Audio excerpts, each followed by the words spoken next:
35% का भाग्य होता है, 35% का क्या होता है, मेहनत होता है, और 35% का कर्म होता है। तो तीनों जब मिलता है 35 होगा तो 100 होता है। तो कोई अगर भाग्य के ही बहाने सो जाए तो जो मिलने वाला 70% तो गया ना उसका हाथ से। इसलिए कभी भाग्य साथ भी नहीं देता है।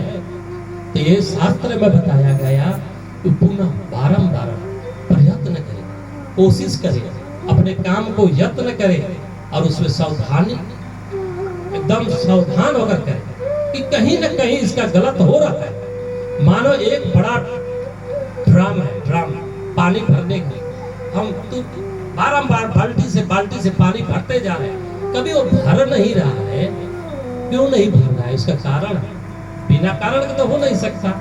यानी कहीं उसके अंदर छिद्र है, कहीं होल है, कहीं लीकेज है, जिसके द्वारा आप पानी तो डाल रहे हो, भर रहे हो, प्रयत्न यानी कर्म तो कर रहे हो, लेकिन वो टांकी भर नहीं रहा है।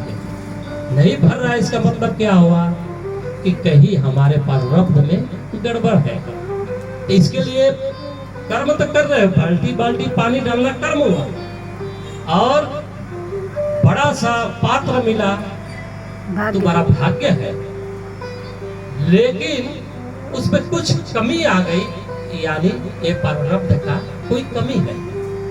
इसलिए तीनों को ठीक करने के बाद में वह तुरंत वो टांकी या वो ड्राम पानी रखने के पात्र जो है पुनः भर जाएगा, जब ये तीनों ठीक हो जाएगा। तो अपने जीवन में हमेशा टटोलना चाहिए, निरीक्षण करना चाहिए, हमेशा देखना चाहिए ये काम पूर्ण नहीं हो रहा, क्यों नहीं रहा है, उसका कारण है।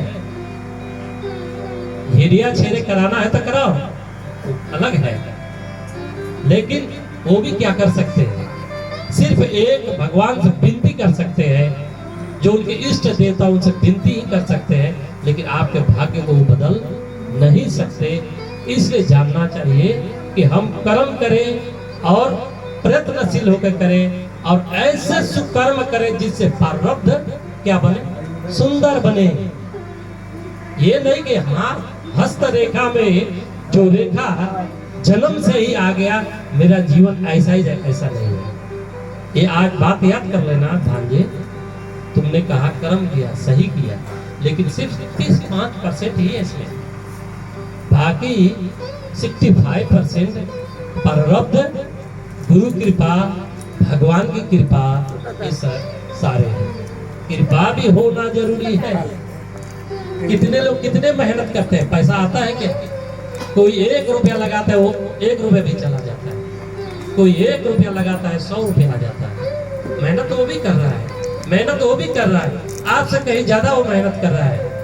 आप तो एक टाइम से खोलते हो दुकान, एक टाइम से बंद करते हो, आराम से अपने घर में रहते हो, एयरकॉन लगाए हो, आराम भी करते हो, माँ का बना हुआ हाथ का खाना खाते हो। लेकिन कोई कोई को देखो, कल ही मैं एक वीडियो फाइल देख रहा था, वो बड़े बड़े फैक्ट्रियों का गियर बनाते हैं, लोहे का गियर, गियर समझते हो ना, जिसे गियर पिनियन बनाते थे। इतना बड़ा है कि शायद 100 टन से भी भारी है, और उसको बनाने के लिए इतना अग्नि में वो डालना पे, इतना गर्मी के पास जाते हैं, फिर पिघलाते हैं, फिर 4-5 लोग मशीन से उसको लाते हैं, फिर उसमें गिराते हैं, फिर फोड़ते हैं, फिर सांचा में डाल के निकाल, कितना तकलीफ। वो भी क्या खाते हैं, यही 2 रोटी खा रहे हैं ना।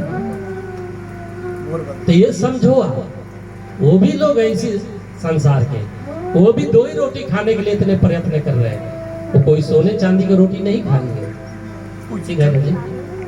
वो तो ये आटे की ही रोटी खाएंगे ना, पसामो खाएंगे या याचो खाएंगे या जीरा चावल खाएंगे, कुछ तो खाएंगे, खाएंगे तो यही कुछ, नहीं खाएंगे।